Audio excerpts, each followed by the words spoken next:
Hello friends, welcome back to Charvi's kitchen. So ಇವತ್ತು ಈ ವಿಡಿಯೋದಲ್ಲಿ ಹೆಲ್ದಿ ರೆಸಿಪಿಯಾದ ಫ್ಲ್ಯಾಕ್ಸ್ ಸೀಡ್ಸ್ನಿಂದ ಲಡ್ಡು ಯಾವ ರೀತಿ ಮಾಡೋದಂತ ಹೇಳಿ ನೋಡೋಣ. ಸೊ ತುಂಬ ಈಸಿಯಾಗಿ ಮಾಡ್ಕೋಬಹುದು. ಸೊ ಹಾಗಾದರೆ ಬನ್ನಿ ನೋಡೋಣ. ಮೊದಲಿಗೆ ಇಲ್ಲಿ ಪ್ಯಾನ್ ತೊಗೊಂಡಿದ್ದೀನಿ. ಪ್ಯಾನ್ ಹೀಟ್ ಆದ ನಂತರ ಇಲ್ಲಿ ನಾನು 1 ಕಪ್ಪಷ್ಟು ಫ್ಲ್ಯಾಕ್ಸ್ ಸೀಡ್ಸ್ನ ತೊಗೊತಾ ಇದ್ದೀನಿ. ಸೊ ನೀವು ಎಷ್ಟು ಬೇಕಾದರೂ ತೊಗೋಬೋದು. ಇಲ್ಲಿ ನಾನು 1 ಕಪ್ಪಷ್ಟು ಮೆಜರ್ಮೆಂಟ್ ತೊಗೊಂಡಿದ್ದೀನಿ. ಫ್ಲೇಮ್ನ ಲೋನಲ್ಲಿ ಇಟ್ಕೊಂಡು ಈ ರೀತಿ ನಾವು ಫ್ರೈ ಮಾಡ್ಕೋಬೇಕಾಗುತ್ತೆ. ಸ್ವಲ್ಪ ಚಿಟಪಟ ಅನ್ನೋವರೆಗೂ ಫ್ರೈ ಮಾಡ್ಕೋಬೇಕಾಗುತ್ತೆ. ಸೊ ಇದೀಗ ಫ್ರೈ ಆಗಿದೆ. ಇವಾಗ ಒಂದು ಪ್ಲೇಟ್ಗೆ ಟ್ರಾನ್ಸ್ಫರ್ ಮಾಡ್ಕೊಳ್ಳೋಣ. ಈಗ ಅದೇ ಪ್ಯಾನ್ನಲ್ಲಿ ಅರ್ಧ ಕಪ್ಪಷ್ಟು ನಾನಿಲ್ಲಿ ಶೇಂಗಾವನ್ನು ಆ್ಯಡ್ ಮಾಡ್ತಾ ಇದ್ದೀನಿ. ಸೊ 1 ಕಪ್ಪು ಫ್ಲ್ಯಾಕ್ಸ್ ಸೀಡ್ಸ್ಗೆ ಇಲ್ಲಿ ಅರ್ಧ ಕಪ್ಪಷ್ಟು ಶೇಂಗಾ ಅನ್ನೋದು ಕರೆಕ್ಟಾಗಿ ಸರೋಗುತ್ತೆ. ಸೊ ಇದು ಕೂಡ ಸ್ವಲ್ಪ ಫ್ರೈ ಆದ ನಂತರ ಒಂದು ಪ್ಲೇಟ್ಗೆ ಟ್ರಾನ್ಸ್ಫರ್ ಮಾಡ್ಕೋಬೇಕಾಗುತ್ತೆ. ಈಗ ಇಲ್ಲಿ ಅರ್ಧ ಕಪ್ಪಷ್ಟು ನಾನಿಲ್ಲಿ ಬಿಳಿ ಎಳ್ಳನ್ನು ತಗೊಂಡಿದ್ದೀನಿ. ಸೊ ಇದನ್ನು ಹಾಕೋದ್ರಿಂದ ತುಂಬ ಹೆಲ್ದಿಯಾಗಿರುತ್ತೆ ಹಾಗೂ ತುಂಬ ರುಚಿಯಾಗಿ ಕೂಡ ಇರುತ್ತೆ. ಇದು ಕೂಡ ಸ್ವಲ್ಪ ಚಿಟಪಟ ಅನ್ನೋವರೆಗೂ ಫ್ರೈ ಮಾಡಿಕೊಂಡು ಸ್ಟವ್ ಆಫ್ ಮಾಡಿಕೊಂಡು ಒಂದು ಪ್ಲೇಟ್ಗೆ ಟ್ರಾನ್ಸ್ಫರ್ ಮಾಡ್ಕೋಬೇಕಾಗುತ್ತೆ. ಈಗ ಒಂದು ಮಿಕ್ಸಿ ಜಾರ್ ತಗೊಂಡು ತಣ್ಣಕ್ಕಾಗಿರೋ ಫ್ಲ್ಯಾಕ್ಸ್ ಸೀಡ್ಸ್ನ ಫಸ್ಟು ಪೌಡ್ರ್ ಮಾಡ್ಕೋಬೇಕಾಗುತ್ತೆ. ಇದನ್ನು ಇಲ್ಲಿ ನಾನು ತೋರಿಸ್ತೀನಿ ನೋಡಿ, ನುಣ್ಣಕ್ಕೆ ಈ ರೀತಿ ಪೌಡರ್ ಮಾಡ್ಕೋಬೇಕಾಗುತ್ತೆ. ಈಗ ಈ ಪೌಡರ್ ಅನ್ನೋದು ಒಂದು ಮಿಕ್ಸಿಂಗ್ ಬೌಲ್ಗೆ ಟ್ರಾನ್ಸ್ಫರ್ ಮಾಡ್ಕೊಳ್ಳೋಣ. ಸ್ವಲ್ಪ ಈ ರೀತಿ ಗರಿಯಾಗಿದ್ರೂ ಸರೋಗುತ್ತೆ. ಈಗ ಅದೇ ಮಿಕ್ಸಿ ಜಾರ್ನಲ್ಲಿ ಫ್ರೈ ಮಾಡಿಟ್ಟಿರುವಂಥ ಇಲ್ಲಿ ಎಳ್ಳನ್ನು ಕೂಡ ಆ್ಯಡ್ ಮಾಡ್ಕೊಳ್ಳೋಣ. ಇದು ಕೂಡ ಸ್ವಲ್ಪ ಗರಿಯಾಗಿ ಪೌಡರ್ ಥರ ನಾವು ರುಬ್ಕೋಬೇಕಾಗುತ್ತೆ. ಇನ್ನೊಂದು ತೋರಿಸ್ತಾ ಇದ್ದೀನಿ ನೋಡಿ, ಈ ರೀತಿ ಇದನ್ನು ಕೂಡ ಅದೇ ಮಿಕ್ಸಿಂಗ್ ಬೌಲ್ಗೆ ಆ್ಯಡ್ ಮಾಡ್ಕೋಬೇಕಾಗುತ್ತೆ. ಈಗ ಅದೇ ಮಿಕ್ಸಿ ಜಾರ್ನಲ್ಲಿ ತಣ್ಣಕ್ಕಾಗಿರುವ ಶೇಂಗಾವನ್ನು ಕೂಡ ನಾವು ಆ್ಯಡ್ ಮಾಡಿಕೊಂಡು ಇದು ಕೂಡ ಅಷ್ಟು ಸ್ವಲ್ಪ ಗರಿಯಾಗಿ ನಾವು ಗ್ರೈಂಡ್ ಮಾಡ್ಕೋಬೇಕಾಗುತ್ತೆ. ಇಲ್ಲಿ ನಾನು ತೋರಿಸ್ತಾ ಇದ್ದೀನಿ ನೋಡಿ, ಇದನ್ನು ಕೂಡ ಅದೇ ಮಿಕ್ಸಿಂಗ್ ಬೌಲ್ಗೆ ಆ್ಯಡ್ ಮಾಡ್ಕೋಬೇಕಾಗುತ್ತೆ. ಈಗ ಇದನ್ನೆಲ್ಲ ನೀಟಾಗಿ ಒಂದ್ಸಲ ಮಿಕ್ಸ್ ಮಾಡ್ಕೊಳ್ಳೋಣ.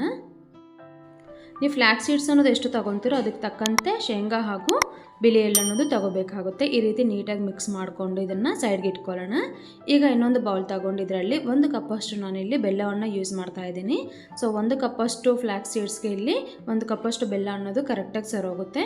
ಇದರಲ್ಲಿ 1/4 ಕಪ್ಪಷ್ಟು ನೀರನ್ನು ಆ್ಯಡ್ ಮಾಡಿ ಈ ರೀತಿ ಬೆಲ್ಲವನ್ನು ನೀಟಾಗಿ ಕರಗಿಸ್ಕೋಬೇಕಾಗುತ್ತೆ.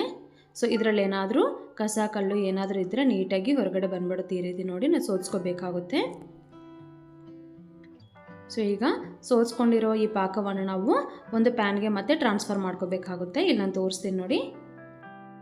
ಸೊ ಈಗ ಇನ್ನೊಂದು ಪ್ಯಾನ್ ತಗೊಂಡು ಪ್ಯಾನ್ ಹೀಟ್ ಆದ ನಂತರ ಇಲ್ಲಿ ಆಲ್ರೆಡಿ ಸೋದಿಸಿಟ್ಟಿರುವ ಬೆಲ್ಲದ ಸಿರಪ್ಪನ್ನು ನಾವು ಆ್ಯಡ್ ಮಾಡ್ಕೋಬೇಕಾಗುತ್ತೆ. ಸೊ ಫ್ಲೇಮ್ನ ಮೀಡಿಯಮ್ನಲ್ಲಿಟ್ಟು ಈ ರೀತಿ ನಾವು ಕೈ ಬಿಡದೆ ತಿರುಗಿಸ್ತಾ ಬರಬೇಕು. ಸೊ ಪಾಕ ಅನ್ನೋದು ತುಂಬ ಗಟ್ಟಿಯಾಗಿರಬಾರ್ದು ಹಾಗೂ ತುಂಬ ತೆಳುವಾಗಿ ಕೂಡ ಇರಬಾರ್ದು. ಕೈಗೆ ಈ ರೀತಿ ಮೆತ್ಕೋಬೇಕಾಗುತ್ತೆ. ಆವಾಗ ಪರ್ಫೆಕ್ಟಾಗಿದೆ ಅಂತ ಅರ್ಥ. ಸೊ ಇವಾಗ ಪಾಕ ಅನ್ನೋದು ಪರ್ಫೆಕ್ಟಾಗಿ ರೆಡಿ ಆಗಿದೆ. ಇಷ್ಟು ಮಟ್ಟಿಗೆ ಬಂದರೆ ಸಾಕಾಗುತ್ತೆ. ಈಗ ಅದರಲ್ಲಿ 1 ಟೇಬಲ್ ಸ್ಪೂನ್ ಆಗೋಷ್ಟು ತುಪ್ಪವನ್ನು ಆ್ಯಡ್ ಮಾಡ್ತಾ ಇದ್ದೀನಿ ಹಾಗೂ ಅರ್ಧ ಟೇಬಲ್ ಸ್ಪೂನ್ ಆಗೋಷ್ಟು ಇಲ್ಲಿ ನಾನು ಏಲಕ್ಕಿ ಪುಡಿಯನ್ನು ಕೂಡ ಆ್ಯಡ್ ಮಾಡ್ತಾ ಇದ್ದೀನಿ. ಇದನ್ನು ಕೂಡ ಹಾಕಿ ನೀಟಾಗಿ ಒಂದ್ಸಲ ಮಿಕ್ಸ್ ಮಾಡ್ಕೊಳ್ಳೋಣ. ಮಿಕ್ಸ್ ಮಾಡಿಕೊಂಡು ಫ್ಲೇಮ್ನ ಲೋನಲ್ಲಿಟ್ಟು ನಾವು ಆಲ್ರೆಡಿ ಗ್ರೈಂಡ್ ಮಾಡಿಟ್ಟಿರುವ ಪೌಡರ್ನ ಆ್ಯಡ್ ಮಾಡ್ಕೋಬೇಕಾಗುತ್ತೆ. ಸ್ವಲ್ಪ ಆ್ಯಡ್ ಮಾಡ್ತಾ ನೀಟಾಗಿ ಈ ರೀತಿ ಮಿಕ್ಸ್ ಮಾಡ್ಕೋಬೇಕಾಗುತ್ತೆ, ಯಾವುದೇ ರೀತಿ ಗಂಟಿಲ್ಲದೆ. ಸೊ ಆಲ್ಮೋಸ್ಟ್ ರೆಡಿ ಆಗಿದೆ. ನೀಟಾಗಿ ಈ ರೀತಿ ಮಿಕ್ಸ್ ಮಾಡ್ಕೋಬೇಕಾಗುತ್ತೆ.